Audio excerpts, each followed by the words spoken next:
Dozens of people poured into the courtroom for both the victim, Bryce Gerlach, and his killer, Isaiah Page. Jeffersontown officials said it would take 2 months to repair and reopen this road, and that was 3 months ago. $105 million. That's how much it would cost to put a data center on these 12 acres, and neighbors have made it clear they don't want it here. Imagine finding the perfect place, sending a deposit, and then finding out the person you've been talking to doesn't actually own that property. Lawmakers are working to crack down on this growing scam.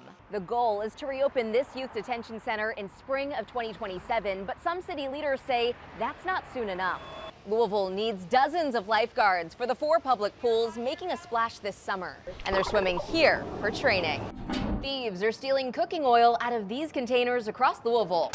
That grease is used for animal feed and biofuels, so these thefts are having a ripple effect. After months of upgrades, Bluegrass Spring will reopen this weekend. People will have 7 acres to swim and splash alongside turtles and fish here in LaGrange. Thieves don't need access to your bank account, just your mail. Once they steal your check, they rewrite it, forging everything but your name. When you send out an almost $30,000 check, you expect it to go to the person that it was made out to. Same signature, totally different story. I felt like I was robbed. A stolen envelope turned into a costly surprise. I was very disgusted. For Jennifer Brummett and her pool business. Thank you. A few weeks ago, she mailed checks for bills and payroll at the Clarksville post office. The largest one cleared, and then when I clicked it, it was not cleared to the person that I wrote it to. And how did that make you feel? I have no words, honestly. Thieves take legitimate checks and chemically wash away the ink, scrubbing away key details while leaving the signature. It's sickening to think that that's somebody's career. Before you know it, your check is through the cycle and cashed. They're banking on you not noticing until it's too late. The altered check rippling into weeks of headaches. So we had to close that account entirely. Once it's out there, I mean, they have your address, your account number, and routing number. Scammers use that information to print more checks, leaving your account high and dry. What are some of the ways that people can protect themselves? Use a gel ink pen instead of a ballpoint pen. It's harder for that type of ink to be washed off of a check. The scheme making waves and catching law enforcement's attention. The U.S. Postal Inspection Service and Indiana State Police are investigating several cases. Is it likely that they'll all get their money back? We're going to do our best. So it's never 100% guaranteed. That's the unfortunate part. Brummett now switches to electronic payments whenever possible, even when it costs extra. But you're willing to take that fee? I have to. I would rather pay a 3% fee on something than to go through this again. If you think you've been targeted, act quickly. Contact your bank, report the fraud to police, and monitor your accounts closely. Reyna Katko, WDRB News. LMPD arrested a 13-year-old suspected of shooting and killing 2 adults and sending a third to the hospital. Staff at Parkway Place are cleaning up the crime scene and boarding up vacant units in hopes of deterring crime. It makes me feel unsafe. Like, I don't not even let my kids come outside because all the violence around here is bad. Putting up plywood and scrubbing away blood.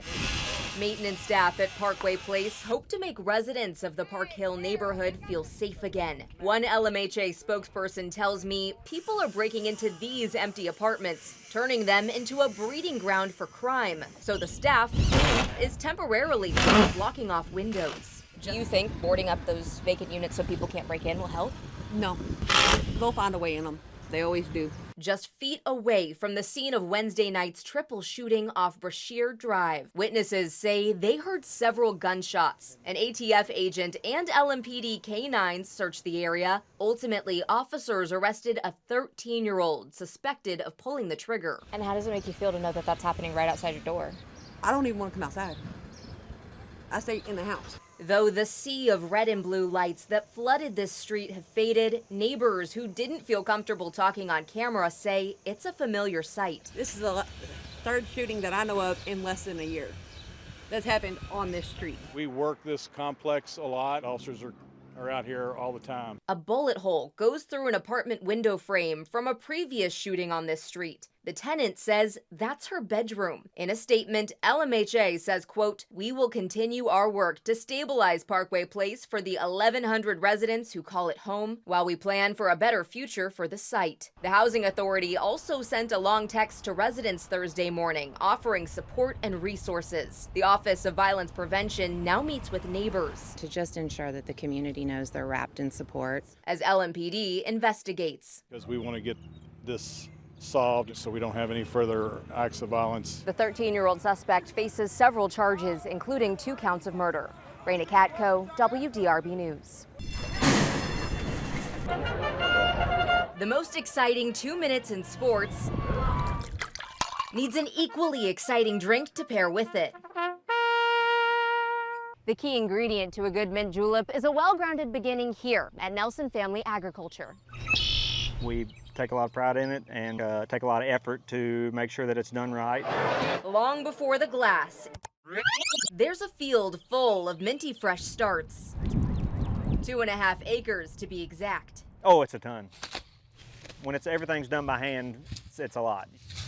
Before the muddle comes the middleman. I enjoy the whole process. Farmer Nick Nelson. Generally, I'm getting up 4:30, 5 o'clock in the morning. He crouches down in the field alongside his younger brother and 2 other men. We'll cut all day. I'll cut every morning if I need to. And picking bunch after bunch of spearmint. If it's a good year, we'll do around 5,000 dozen for the Derby season. This supply chain is anything but garden variety. It's very labor intensive. Is it worth all of this hard work? Does it pay off? Oh yeah, I wouldn't do it if it wasn't worth it, for sure. Derby season makes up 1/4 of Nelson's business for the whole year. Maybe Michael Jordan might be holding this bunch that you're cutting right now, but. And they're off. Not the Derby horses, the first batches of mint. They're packed up and shipped off to Churchill Downs weeks before the big day. The leaves going from farm rows to the finish line. In New Hope, Reyna Katko, WDRB News.